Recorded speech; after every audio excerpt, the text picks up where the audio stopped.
Hi guys! For today's video, magluluto tayo ng dinengdeng na puso ng saging. Magpakulo na tayo ng tubig, tapos ilagay na natin yung mga hiniwa nating sibuyas, bawang at luya. Pag kumulo na, pwede na ilagay yung bagoong.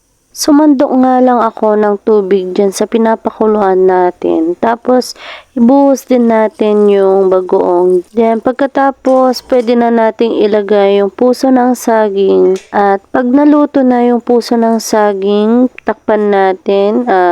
Pwede na nating ilagay yung saluyot. Tapos, pwede nyo nang lagyan ng mga pangpalasa. Guys, may kanya-kanya tayo ng paraan kung paano magluto.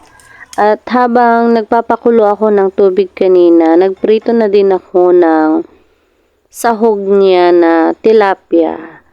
At nilagay ko na nga yung tilapia na naprito. At hanggang dito na lang guys. Thank you for watching. Don't forget to follow, likes, and share. Kainan na!